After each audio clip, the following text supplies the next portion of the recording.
وكفى وسلام على عباد الذين اصطفى أما بعد أيها الإخوة أوصيكم ونفسي أول بتقوى الله.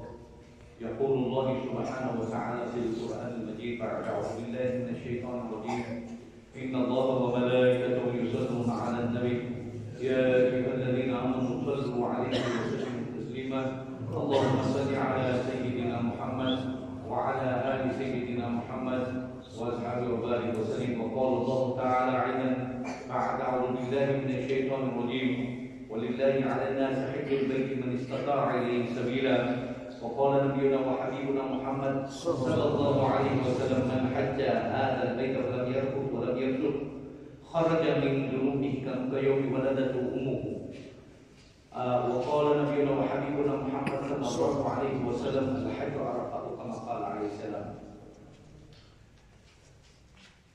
Jemaah Muslimin, Alhamdulillah, Allah Subhanahu wa Taala Azza wa Jalla brought us closer to the days of Hajj, and tonight would be, I suppose that tonight would be the moon sighting. They would probably sight the moon, and so tomorrow will be the first of Dhul Hijjah. And for the first of Dhul Hijjah, there are various different aspects that we need to take into consideration, where Allah Subhanahu wa Taala Azza wa Jalla also speaks about the 10 days. A'udhu billahi minash shaitanir rajeem, of the 10 nights. Bismillahir Rahmanir Rahim. This particular surah, Allah Subhanahu wa Taala speaks about the 10 days, wal fajr wa layalin ashr. And then Allah Subhanahu wa Taala Azza wa Jalla also gives us the actual fact that Nabi Mohamed sallallahu alaihi wasallam gives us the significance of the 10 days of Dhul Hijjah, which we will be entering into, inshallah, which we will discuss later. But for the purpose of continuation that we spoke about last week, we spoke about the various different places in and around the Makkah Mukarramah and Medina Munawwarah. And specifically, we spoke about the mountains, and we started off with Jabal Abu Qubays, which is the mountain of Jannah, and which is also at the Kushaybiyah district, and also the foot of that mountain is the birthplace of the Prophet Mohammed sallallahu alaihi wasallam. And so those were the mountains that we basically spoke about. And then also we moved over to Jabal Nur, where the revelation took place, which is a very important mountain. It's called the Mountain of Light, right? And then Jabal Sur or Jabal Thur, as some say, right, the cave where Nabi Muhammad sallallahu alaihi wasallam and Sayyidina Abu Bakr Siddiq radiallahu anhu sought refuge. When Nabi sallallahu alaihi wasallam was informed, Allah subhanahu wa ta'ala sent Jibreel alayhi salam and said that this night do not lie in your bed. This night do not lie in your bed, for they are contemplating and they are plotting to kill you. Right? To give a long story short. And then at that time, the Nabi Muhammad sallallahu alaihi wasallam, remember the Arab chiefs at that time, the idolaters, they came together to plot against the life of the Prophet alaihi salatu wasalam. And they all decided that eventually Shaitan was also one of them. And they asked him, where are you from? He said, I am a Sheikh from Najd.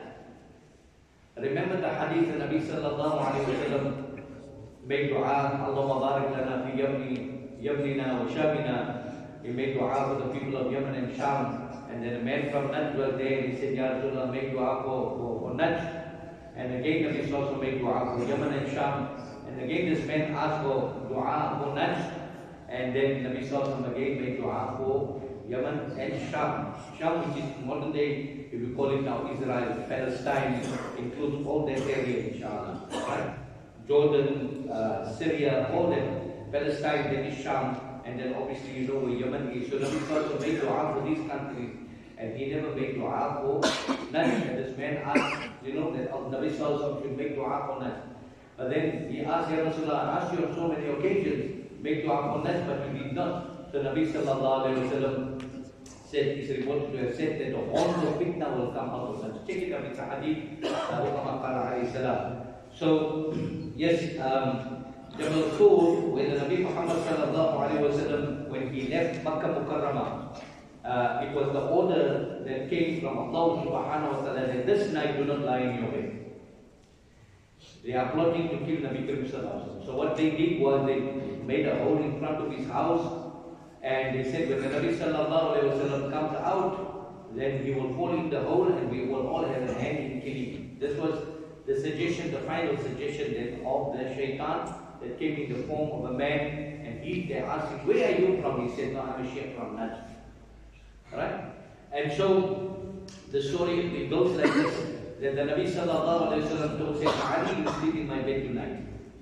You sleep in my bed tonight, and in the morning you will distribute the trusts that I have been given by the people. You will distribute the amanas to the people who have entrusted their wealth, certain things to me. You will distribute it, and then you will follow me to Medina to Munawwara.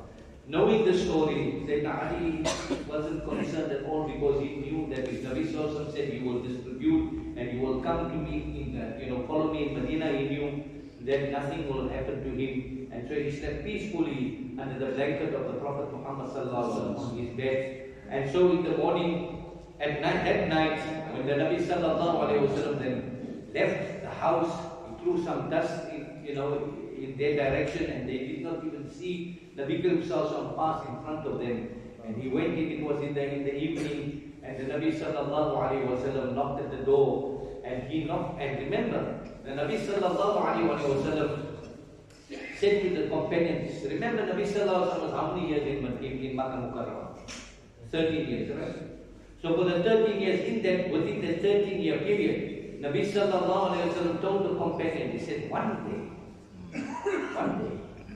I will take a companion with me, and he will accompany me, right? And we will leave Makkah Mukarramah, right? We will do migration, we will leave Makkah Mukarramah, and there will be one companion that I will choose. And the way Nabi Sallallahu would conduct himself with a companion, that each one thought he was the most special. Right? This was the special quality of Nabi Karim Sallallahu. If you had sat in his company and you spoke to him, you would think you were the most beloved to him. This was the amount of love and ishq and warmth that the Nabi Muhammad Sallallahu.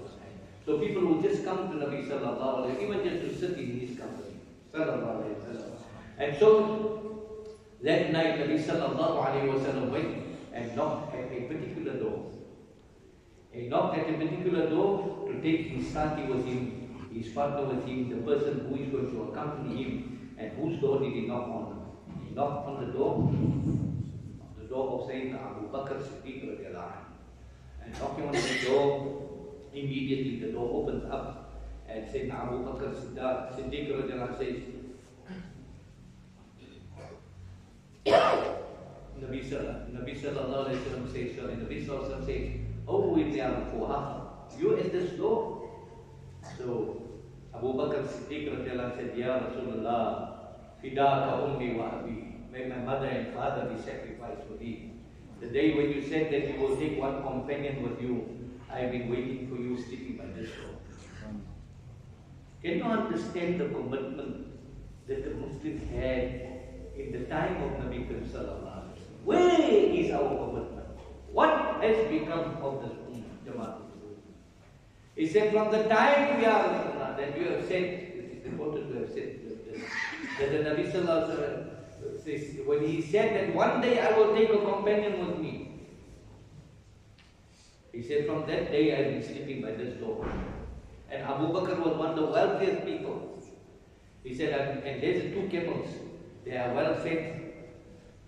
You can choose anyone you want. Nabi Sallallahu Alaihi Wasallam said, no, I will pay for the one camel. He chose a camel and he gave Hazrat Abu Bakr Siddiq something. The story goes on, and they left, and then they went to, and there was a price on the head of the Nabi Sallallahu Alaihi Wasallam, Abu Bakr Siddiq radiallahu anhu. They went to this mountain in which they sought refuge in this cave which is called Baresor, right? Or Baresor, as some say, right? And this is the mountain which basically covered and protected the Prophet ﷺ. So it is also a sacred mountain. When you go to Makkah Mukarramah, when they take you on a ziyarah, they will take you to Jabal Nur, Jabal Thul. They'll show you also, there you can see, it's a little place there where the Prophet ﷺ also saw a replica. If you go Jabal Nur, you will see there will be a white line, a thin one, white line moving, going right up to the mountain, right up the mountain to Jabal, to the cave of Hira, Ghar Hira.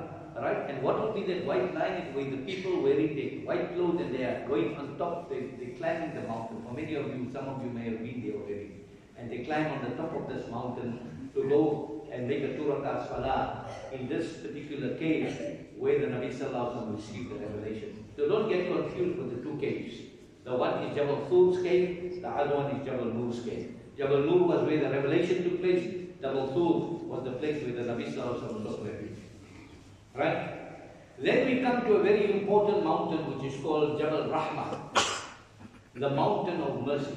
Allahu Akbar. This mountain is the mountain where Sayyidina Adam alayhi salatu wasalam and Sayyidatina Hajra, it is said that they have met each other. And that is the place called Arafah. That is the place called Arafah. And some of you may say, Sheikh, but now we can tell you know what we're talking about. Now you come to know where are we going to and what we are speaking about. So this mountain here is called Jabal Rahmah, the mountain of mercy, right? And it is at this mountain that the Prophet, it is believed that the Nabi Muhammad sallallahu alaihi wasallam addressed 120,000 companions. He addressed how many? 120,000 of his companions. Allahu Akbar. It was called the Hijjah Wida, the farewell Hajj, where the Prophet ﷺ addresses 120,000 Ashab. But there's such a beautiful story. One of the Mashayikh, he is actually from Jeddah, originally from Yemen. He is from the family of the Nabi Sallallahu Alaihi Wasallam. He's here in South Africa. He's with the Ba'alawis and he's one of the teachers. One of the top teachers also. He only speaks he only speaks Arabic, but he was having a translator also. And he was telling us a story of the Mawlud of the Prophet ﷺ one year. And he says, the companions of the Prophet ﷺ would educate their children with regards to the status and the honor of the Prophet Muhammad ﷺ. So much so that they had so much love in their hearts that they would cry sometimes when they would speak about the Prophet Muhammad ﷺ. Remember the hadith, لا يؤمن أحدكم حتى أكون أحب إليه من والده وولده والناس أجمعين. None of you has complete iman until you do not love me. Nabi Sallallahu Alaihi Wasallam said, more than your parents and more than your children also. وَالنَّاسِ أَجْمَعِينَ and more than entire mankind. None of your iman is complete until you do not love me like that. You understand? So this one story where this when they heard it is the Hijjatul Wida, or not Hijjatul Wida, when they heard that the Nabi Sallallahu Alaihi Wasallam was on Hajj, because that time they didn't know it was Hijjatul Wida. Hijjatul Wida means the farewell Hajj. That means that was the last Hajj of the Nabi Muhammad Mustafa Sallallahu Alaihi Wasallam, and people didn't know when they were going for this Hajj. They only heard that the Prophet Alaihi Salatu Wasallam is going to be on this Hajj. And they made this many of the Sahabi Kiram from all the different tribes and different quarters, they decided that they're going to go for this Hajj. And the number increased to 120,000. That time 120,000 was a lot of people, right? And then there was this one family, now the Sheikh was telling us the story. He said there was this one family where the mother couldn't go, but the two boys, they said we will accompany our father to go for the Hajj, but specifically because we want to meet Nabi Karim Sallallahu Alaihi Wasallam. And among them was a little boy who was 5 years old and the elder brother that was 8. And they are traveling and they came now eventually from the outskirts, came to Makkah Mukarramah, and the little boy asked his father, he said, Abi, now where is the Nabi Sallallahu Alaihi Wasallam? And the father tells him, don't worry, make sabr. Nabi Sallallahu left for Mina already. Then they come to Mina eventually. Now you must know, in those days there was no vehicles and so forth. And traveling also was a very, tedious journey. Challenging journey. And when they come to Mina, the boy asked, Abi, now can we see the Nabi Sallallahu Alaihi Wasallam? Will we be able to see him now? Will we be able to see him now? So he said, make sabr. Nabi Sallallahu Alaihi Wasallam had left for Arafah. And then eventually they traveled to Arafah. I think it's 12 kilometers from where they were, from Mina. They 12 kilometers or so. Traveled to Arafah, and they come, and the boy asked, Abi, will we see the Nabi Sallallahu Alaihi Wasallam now? The 5-year-old is asking, will we see Nabi Sallallahu Alaihi Wasallam? And the father said, just wait, who should be here? And they start looking and they search, and then the father sees the Nabi Sallallahu Alaihi Wasallam sitting upon a camel. And then Nabi Sallallahu Alaihi Wasallam, then the father says, yes, now I see Nabi Sallallahu Alaihi Wasallam. He said, please, Abi, pick me up, let's. And then because it's spot because people are there, and he's only seeing, the shoulders of people and the backs of people, and he said, pick me up. And the father picks him up. And the father puts him on his shoulders, and the boy sees there the Nabi Sallallahu Alaihi Wasallam, and the tears run down his face onto the father, and the tears run down because he is so happy because he saw the Nabi Muhammad Mustafa Sallallahu Alaihi Wasallam. That made me so emotional that day. It may be sounding like something so insignificant. But if you look at it deeply and see the amount of muhabbat that they had for the Nabi Karim Sallallahu Alaihi Wasallam, what do we have? What do we have in comparison to these people? Allahu Akbar. What do we have? That is why we can't sacrifice our wealth and our lives for the people of Palestine. That is why we can't even make a move. Spending billions and trillions of dollars on arms and ammunition for what? It is all getting, it's getting defunct, and the arms and ammunition is getting all outdated. They have to buy new ones. They can't even use it because they are just stockpiling and not using it for the time when it is needed. Jamaatul Muslimin. We do not have the commitment for the deen. We do not have the love for the Nabi Muhammad Sallallahu Alaihi Wasallam. We don't have the love for the people of the deen also. Look how the people are being treated. Look how people of deen are being treated. Look how committee members of masajid are being treated. Look how the masajids are being treated. Look how the imams are being treated. Look how the huffaz are being treated. If people are walking around and looking like a person that is trying to follow the sunnah of Nabi Karim Sallallahu Alaihi Wasallam, then they start to joke and make fun of him. Allahu Akbar. Our reward will be with Allah Subhanahu Wa Ta'ala. On that day we will be with the Nabi Muhammad Sallallahu Alaihi Wasallam. Ada kek ulang di pada dia usabat kek stok pati khabarik dai miswak also mati kai lang stok pati khabarik. Look at this, that na ada kan toothbrush khabarik ni ada kan Colgate khabarik ni khabarik ni dai miswak dai toothpaste and the talk. I'm not saying you shouldn't brush your teeth. I also brush my teeth in the morning, but yes, sedang bagian khabarik dai toothbrush and dai Colgate and whatever as the juara sa puto what la manufacturer dai yes sedang bagian your monster. Jamaatul Muslimin, going on a tangent and speaking on other stuff, Allah forgive me, but we come to Jabal Rahmah. We come to the mountain of mercy, and this is where Allah Subhanahu Wa Ta'ala Azza wa Jal. Remember that the Nabi Sallallahu Alaihi Wasallam said, no black will be above a white, no white will be above black, no one will be better than a white or there is no distinction between people from different races. Allah Subhanahu Wa Ta'ala has revealed أعوذ بالله من الشيطان الرجيم يا أيها الناس إنا خلقناكم من ذكر وأنثى وجعلناكم شعوبا وقبائل لتعارفوا إن أكرمكم عند الله أتقاكم. يا أيها الناس, O mankind, يا أيها الناس إنا خلقناكم من ذكر وأنثى. I created you from one male and one female. What does it tell you? We are all related. It tells you that there's one male, one female. Who is that? Nabi Adam alayhi salam says Hawa alayhi salam. وَجَعَلْنَاكُمْ شُعُوبًا وَقَبَائِلَ لِتَعَارَفُوا. I have created you then in different tribes and different nations. لِتَعَارَفُوا, so that you may recognize one another. We have a problem in our communities.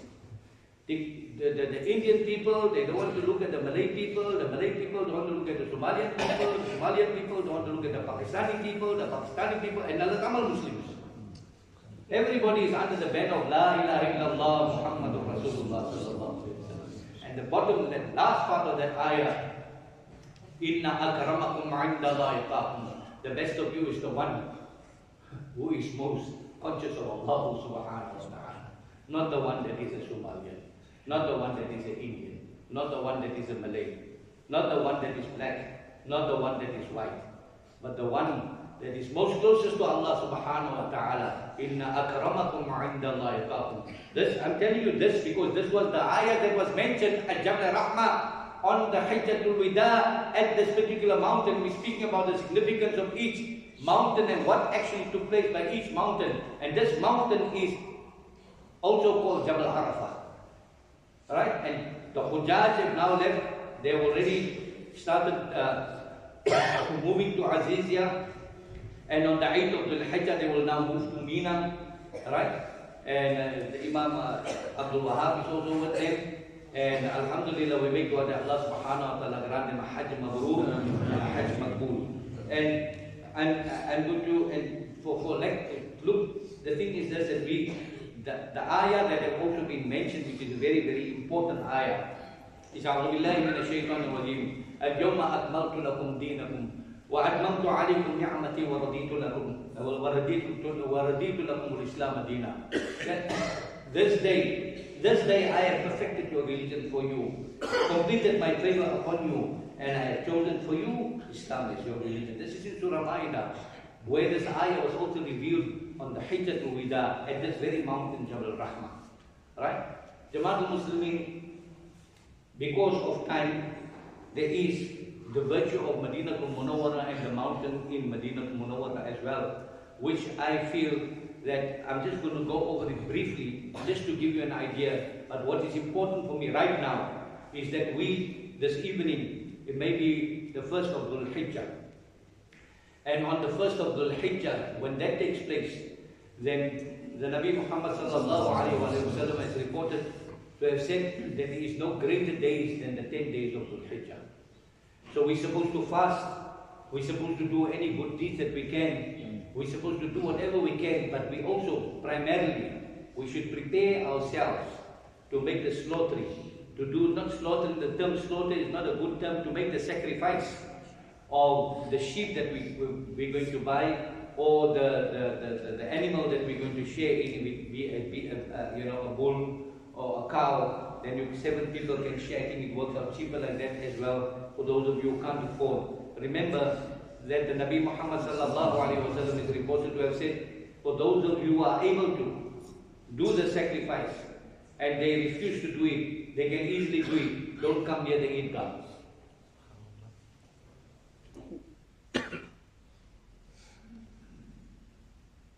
Don't come near the Eidgah. If you are able to make that sacrifice, and you have no problem in making that sacrifice, and you do not do it, don't come near the Eidgah. You can quote me on that. It's a hadith of Muhammad alayhi salam. You understand, Jamaatul Muslimin? Jamaatul Muslimin, Allah subhanahu wa ta'ala azza wa jal, as mentioned in the glorious Quran with regards to the significance of this 10 days, the way Allah subhanahu wa ta'ala reveals to us, A'udhu billahi minash shaitanir rajeem, wal fajr wa layalin ashr. Right? By the dawn and by the 10 nights. By the dawn and by the 10 nights.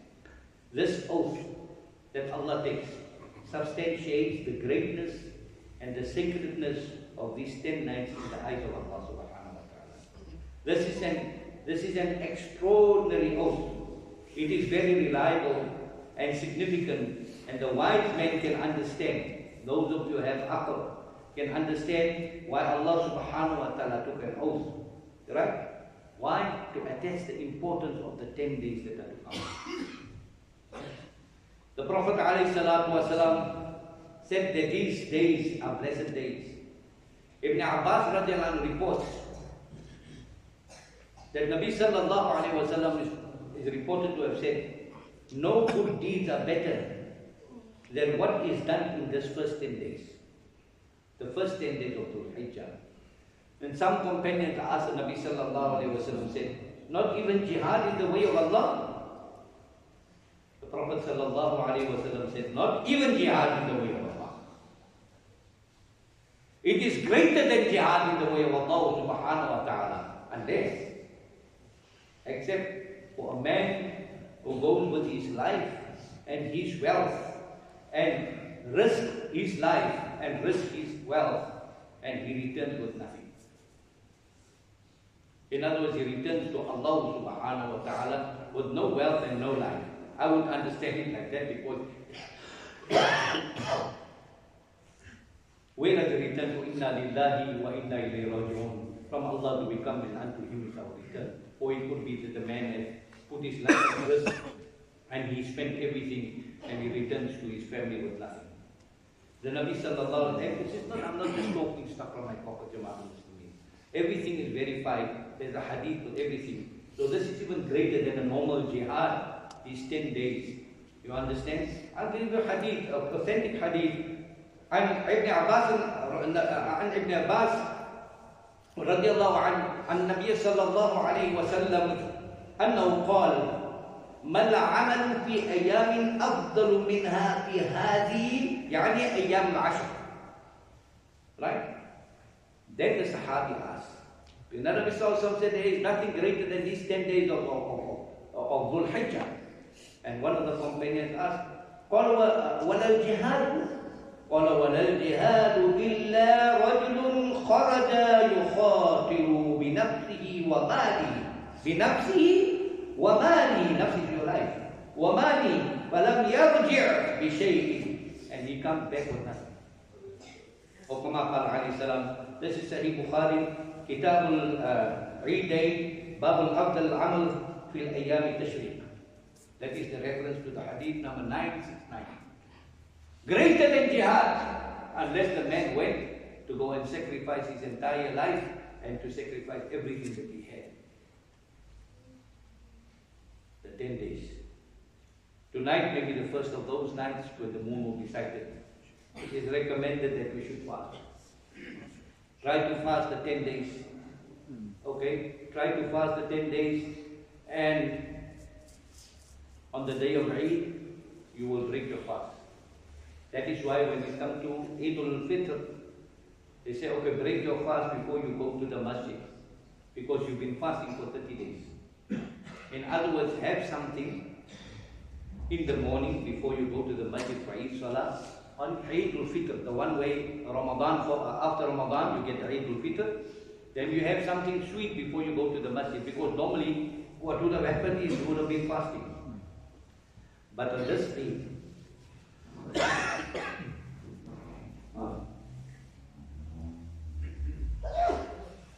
on this Eid, you will be fasting from the first, the days of Dhul Hijjah, and then you will celebrate the Eid, inshallah, and it will also be the sacrifice of the animal that you will be making to Allah. It is clear then that these 10 days possess the tremendous blessings and excellence. Therefore, we should spend these 10 blessed days and nights in intensive worship, because a blacksmith cannot mold a piece of metal until he has not put it in the fire, and then he starts hitting it with the hammer. It is an Ayn Waqt, Jama'at Muslimin, the 10 days. Do you understand? It is Ayn Waqt that you will, inshallah, do whatever you can.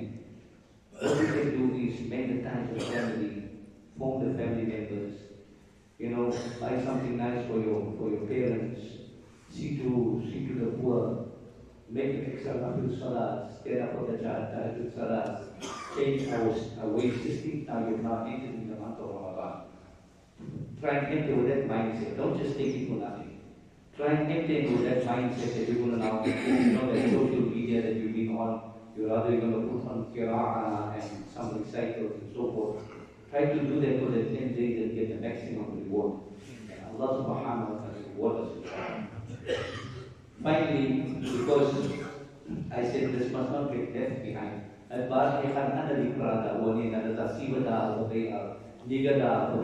You understand? It senses me speaking about the significance of those 10 days, when so many days have gone by and we've only been reminded about it next week. That is why I had to break in between with regards to these mountains and tell you about the 10 days, which is the right way to do. It is the right thing to do, so that we can try and fast, inshallah. It may be the first fast that we can do will be on Saturday, Wallahu a'lam, depending on the sighting of the moon. Right? Then, the virtue of Madinatul Munawwarah, because of time constraint, we cannot do that. but all I can tell you this is that the Nabi Muhammad sallallahu alaihi wasallam said, Allahumma inna Ibrahim harrama kada, wa ana uharrimu ma bayna ladayya harratayha. It says that, oh Allah, verily, now the Nabi sallallahu alaihi wasallam is making dua, right? He says, oh Allah, verily Ibrahim had made Makkah a sanctuary. And I am making what is between its two mountains a sanctuary. What is it? The two mountains? Between the two mountains is Medina to Mohamed. And then the Nabi sallallahu alayhi wa sallam is reported to have said, Man istata'a minkum an yamuta bi madinati falyaf'al fa inni ashhadu liman ma'ata biha. That whoever among you is able to die in Medina, then let him do so, for verily I will be a witness for whoever dies in it. Right? And this is reported in Tirmidhi, Ibn Majah, and many other ahadith. And finally, I want to mention to you one mountain in Medina Munawwara so that I can then complete this particular section, where Nabi Muhammad sallallahu alayhi wa sallam was reported to have said, Uhud Jabalun min Jibalil Jannah. Uhud is a mountain from the mountains of paradise. Remember the battle of Uhud that took place? And who is buried there? 70 of the companions of the Prophet ﷺ, and the main of the companions is Hazrat Hamza, the lion of Allah subhanahu wa ta'ala, the very uncle, dear uncle of the Prophet Muhammad Mustafa sallallahu alayhi wa sallam. May Allah subhanahu wa ta'ala guide us in his goodness. Wa akhiru da'wana.